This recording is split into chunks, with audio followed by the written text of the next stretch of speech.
Hello, hello, and welcome to Module 4. So, Module 4, we're going to be talking about the mirror principle. So, this is an introduction to the mirror principle and what that is. And so, the quote for this day is: "The world reflects your dominant inner state." And so, what the mirror principle is the mirror principle is essentially saying that the world reflects what you project into the mirror. So, what you see in the way you perceive your external reality is actually a reflection of your inner thoughts, beliefs, inner dialogues, and the way you move about the world. And so, we don't see the world as it is, we see the world as we are. And so, when we can actually allow ourselves to use the mirror of life as a tool, a feedback system for inner calibration, it's reading reality as a feedback loop. So, like I said, the world reflects whatever you project into the mirror. And in case there's a delay, go with the flow and celebrate any shifts or variations in the script. And what that means is as you start to shift your identity, as you start to shift your reality, and you start to um, essentially shed those old layers, you're going to start to notice these variations, or what I call glitches in the matrix. It's because you're actually quantum leaping. You are identity shifting. You are changing the way that the mirror is reflecting to you your life. And so, you know the quote, "Smile and the mirror smiles back." Well, that's so true. The truth is the more that we do things that are happy making and bring us joy in our life. In fact, I could even sum all of this stuff up to quantum shifting or quantum leaping is as simple as making a new choice and choosing to do things through and from a space of joy. And so when we do things that bring us joy and that are happy making within our life, or we choose to experience the peace and the happiness and the joy that comes from within, despite our external circumstances, our reality has no choice but to adapt to that. And so essentially what happens is if you go through your life living from the same paradigm of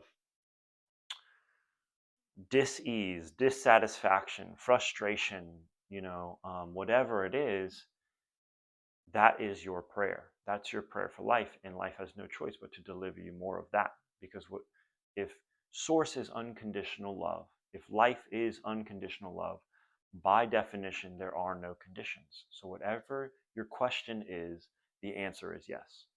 And so if you are expressing dissatisfaction, if you are expressing these bits of frustration and anger um, at your situation or at your perceived external reality, life is given no choice but to deliver you more of that, because unconditional love loves us so much that it will deliver us whatever we want, and it will take that ride with us.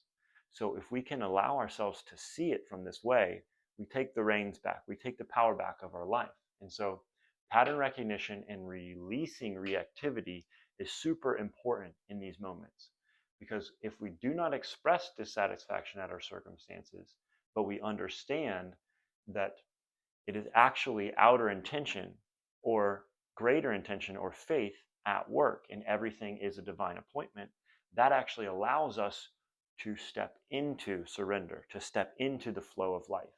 And so you resisting the flow of life will create excess potential and disrupt outer intention.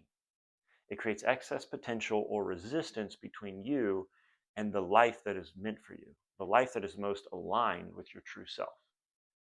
So in these moments where you recognize the dissatisfaction, I'm not saying bypass it.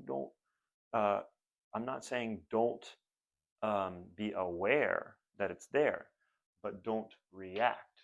Don't live in a reactive state of dissatisfaction, because that will reaffirm that feedback loop.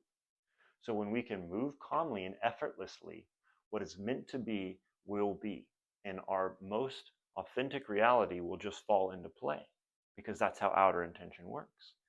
So simply put one foot in front of the next and let outer intention do the rest. And this is what I was talking about in the blueprint modules about when we have free choice. So when we have free will, it's not necessarily the same thing as freedom. So free will is the choice to surrender. And paradoxically, through surrendering to life, which a lot of people think is a negative thing, like, oh, surrender means I've given up. But the truth is, surrender doesn't mean you've given up. Surrender means you have faith. You trust that life is working out for your greater good, even if you can't see it immediately.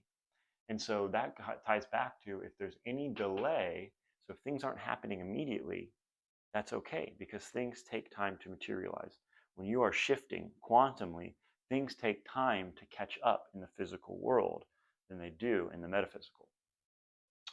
And so identity shifting to shift reflections. So instead of when we see something that we are dissatisfied in the external world, instead of projecting that dissatisfaction onto the thing externally, allow yourself to reflect in and see what is it about your core beliefs, your core values, and your perception of reality that is causing that dissatisfaction, that is causing that disconnect in your reality. Because the truth is, all of life is cause and effect. It's action and reaction. Action, reaction. It's choice, behavior, activity, identity. And so when we can choose a different path, that allows us to actually shift. And so, like I was saying earlier, quantum shifting could be put as simply as making a new choice. When we make a choice to do the things that feel in alignment with us, that are happy making, and allow ourselves to move through joy and curiosity and childlike wonder and playfulness and all of these different aspects of life that allow us to get into the space of creativity, to be the conscious creator of our life, that shifts things quantumly. And so it's all an inside job when met with surrender. And so cause and effect, our external experience is a projection or of our thoughts, beliefs, choices, and actions. When we make a new choice, we shift to a new timeline. So, and another really good quote that I love is learn to trust the flow and let the miracles of outer intention do the work. Because this isn't about willing, remember. And so I'm going to be very redundant on a lot of these topics because I really want to create a lot of clarity around this. I really want to drive in the point of it's not about doing more. It's not about trying harder, but more so about being that allows us to actually step into the flow of life. So that's it for Module 4. I got a couple activities below for you to do. Some things that I've really found helpful in the mirror practice is noticing when you notice those glitches in the matrix, those variations, and celebrating them, even writing them down or going out and having some sort of practice or routine or ritual to celebrate it. And as well as journaling. So journaling, when you notice that lapse or when you notice that disconnect, allow yourself to journal it out. And you can even write it in 3 different dimensions. So you can write it to your most authentic self. You can write it to God. You could write it to an angel. You could write it to a relative or an ancestor, whatever you want to do, and have a dialogue, an inner dialogue with it. And in the journal prompt, talk about the things that are frustrating you. Talk about the fears. Talk about the shame, whatever it is, get it out. Get it out. Because sometimes, a lot of times actually, in order to move forward, we have to shift our relationship to the past. And so once we get it out, once you write out these things in your journal, it allows you to notice these kind of little points, these access points that can kind of focus you down to a specific point in time or something that may be holding you back and blocking your ability to allow the mirror and outer intention to do the work. So I'll see you in the next module, and I look forward to it. Hey guys, David here. So thank you again for tuning into this video series. I really appreciate having you here today. If this information, this wisdom resonates with you, feel free to like, share, subscribe. Pass this on to someone you feel like might resonate with this information. As well as I have a option for donations here in the description.